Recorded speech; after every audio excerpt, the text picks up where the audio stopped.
Greetings cinephiles! Welcome to the FILMSTRIP channel, on which I discover for you the list of 152 masterpieces of cinema according to the critics firm Mediafilm. To explore Mediafilm, check out the links I've put in the description. To see the other videos of the series, you can find them on the channel's page. And please subscribe if it's not done already. We continue today in the United States. Directed in 1924 by Buster Keaton, here's Sherlock Jr. A modest film projectionist aspiring to be a detective buys a candy box for a woman he's in love with. As he brings her the present, he is trapped by his romantic rival. He stole the watch that belongs to the woman's father and sold it to a pawn shop. He then hides the receipt in our hero's pocket. Trying to solve the mystery, he is falsely accused. He suspects his rival and follows him very closely, but he manages to get rid of our hero. Back to work, during the screening of a film which plot strangely resembles the unfortunate event we just witnessed, the projectionist falls asleep and imagines himself in the film as a detective. The people involved in the misadventure also play roles in his fantasy. The rival develops a series of traps to kill the detective. All will fail and the criminal will try to escape with his accomplice. Sherlock pursues them and finds himself facing the thieves' henchmen. They abducted the woman. But the detective will succeed, following a mad pursuit, to save the woman in distress and escape from the enemies. When he wakes up, the woman joins him and says she found out who the real thief was. A resolution between the two echoes the conclusion of the film playing on the screen.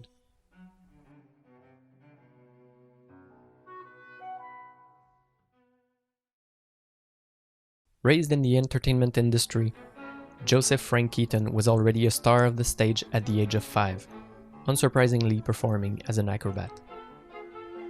Along with his parents, his brother and his sister, he was introduced to the burlesque comedy. In the late 1910s, he made his debut in the world of cinema, working with Roscoe Arbuckle for a few years. After a period of success and a rise in the comedy scene, he co-directed Sherlock Jr. in 1924, which will become part of a series of hit films that will make Keaton's career, although recognized too late, an essential part of Hollywood cinema. In Sherlock, Keaton perfectly blends his bodily abilities with his filmmaking talents. First of all, Keaton was primarily a filmmaker of space.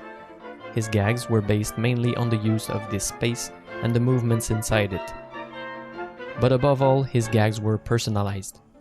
They therefore require, in order to function, the persona created by Keaton, that of an innocent and rather naive man, never showing the slightest emotion. Thus, an additional impression is added to the surprise of the gag, that of a certain pity, or rather a certain compassion towards the character. He endures incredible events with determination and courage, whether these misadventures are of human or natural origin. What makes the charm of Keaton's comedy is the wild, dangerous situations that are imposed on him. The comic effect comes first from our attachment to the protagonist. Indeed, his most successful gags, and certainly the ones that made him famous, are those based on his physical prowess, putting the actor's body in immediate danger. It's a kind of comedy that makes the gag more tangible by its relation to the space and the environment in which the adventures take place. The audience is then plunged, by putting the actor's body in danger, into a suspense in which the stakes are very real. Victory is always his, whether it comes by chance or by determined action, but Keaton's precise timing is essential to the easing of the tensions that will, in the end, provoke laughter. What I find particularly fascinating about Sherlock Jr. is Keaton's look at cinema itself. Without necessarily being a criticism of Méliès's cinema, for example, he seems to bring the point of view that cinema must use these editing tricks, but without masking the actor's body performance. For Keaton, the body is the essential link between the film and the viewer. It is on the strength of this link that he conceives practically all his comedy. While there seems to be a constant comparison and opposition between the two great comedians of the burlesque, Chaplin and Keaton, since the 1960s, I also fall into this trap. While I think Chaplin's genius came from his social and sentimental spirit and the elegance of his gags, Keaton always made me laugh. The rigor with which he builds his stunts, as well as the ironic emotional impact of his interpretation, causes from the first viewing an anticipation of the gags rather than surprise. Also, knowing the physical dangers to which his parents exposed him from an early age, one can only admire the simple facts that he lived so long, not without injury, and that he was so passionate about risking his life just to entertain the audience.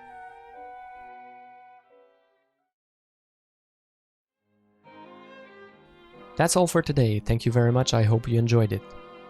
I will stop here as we have several more Keaton films coming up on the list. Write your comments in the section below. Click the like button if you did, and subscribe to the channel to be notified every time I upload a new video.